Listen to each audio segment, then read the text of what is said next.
है ना। Last lecture में मैंने बताया था ना एक्सपेंशन के बारे में। तो ना expansion are of three types, linear, superficial, जिसको एरिया एक्सपेंशन भी कहते हैं, क्यूबिक और वॉल्यूम।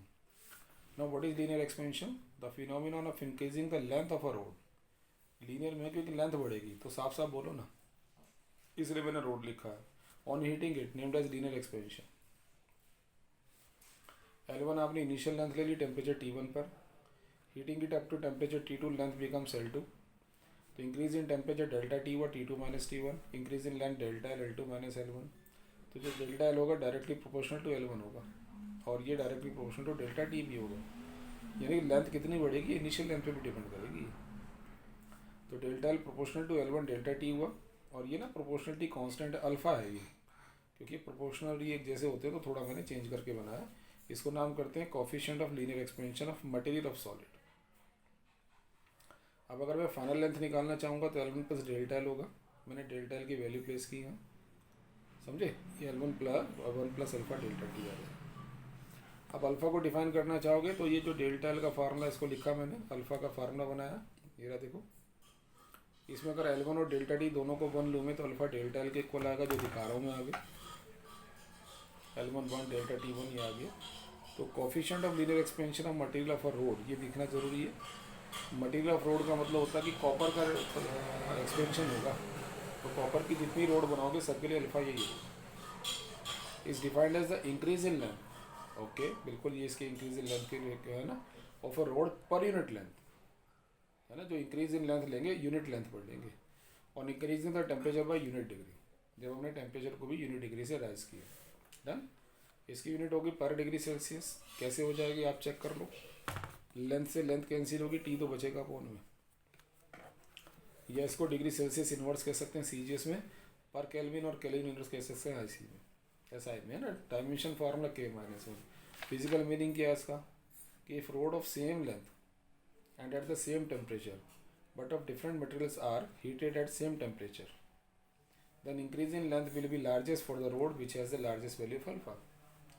यानी 3-4 सब्सटेंस के लिए, कॉपर के लिए, आयरन के लिए, स्टील के लिए आपको मान लिया अल्फा दिया हुआ है, तो तीनों की इक्वल लेंथ की रोड लो, इक्वल टेम्परेचर पे हीट करो, तो जिसके लिए अल्फा सबसे ज़्यादा है वो सबसे ज़्यादा बढ़ जाएगी, उसकी लेंथ सबसे ज़्यादा बढ़ेगी। ये अल्फा का मीनिंग है।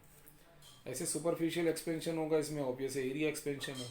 तो जो बॉडी लेंगे 2D लेंगे तब phenomena of increasing area of a metal sheet, area आ गया ना word use, on heating it. इसमें फिर वही A1 initial area T1 temperature पर, T2 पर A2 हो गया, तो डेल्टा है सीधा लिख रहा हूँ, प्रोपोर्शनल टू A1 डेल्टा है, proportional to delta T same बिल्कुल ऐसे ही। और जो प्रोपोर्शनलिटी कांस्टेंट है वो बीटा आ जाएगा। बीटा को कोफिशिएंट ऑफ सुपरफिशियल एक्सपेंशन कहेंगे। A2 is equal to A1 plus delta है, यहाँ रखेंगे, ये आ जाएगा। बिल्कुल वैसे ही आ रहा है ना, बिल्कुल इसी तरीके से आ रहा है। डेफिनेशन बीटा की आप खुद से लिखोगे सेम, मुझे बताने की ज़रूरत नहीं है। Delta beta A1 delta T, A1 1 delta T1 beta delta के इक्वल है, सेम डेफिनेशन।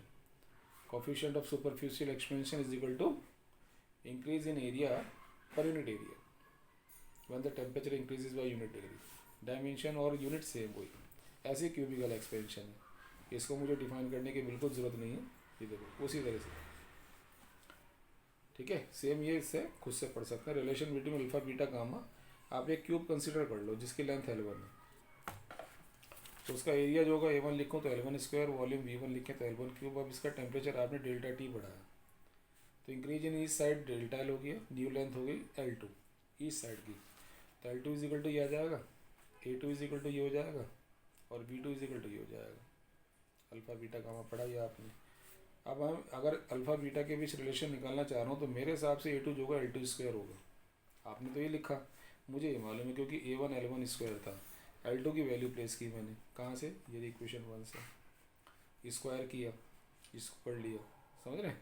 ये टर्म छूटेगा, कारण है कि जो एक तो L1 स्क्वायर की जगह A1 लिखा मैंने, ये ना अल्फ़ा बहुत छोटा होता है तो ये वैल्यू और छोटी होगी, छोड़ दिया ऐसे, मैंने ऐसे लिखा equation 4, but A2 is equal to तो ये था, दोनों को इक्वल कर दिया। A1 से A1 cancel, 1 plus beta delta T आ गया, 1 से 1 कैंसिल, ये आ गया, डेल्टा T कैंसिल, रिजल्ट आ गया। अल्फा और गामा में रिलेशन निकालेंगे तो V2 is equal to L2 cube, L2 की वैल्यू प्लेस कर दी, क्यूब कर दिया, L1 क्यूब को V1 लिखा है, ये क्यूब खोल दिया है ना, इसमें ये दोनों टर्म छोड़ेंगे आप, स्क्वायर क्यूब वाले, ये आ जाएगा, V2 की वैल्यू आ गई, but V2 is equal to आपको ये मालूम है, दोनों को इक्वल करोगे ये आ जाएगा गामा डेल्टा टी वो गामा 3 अल्फा,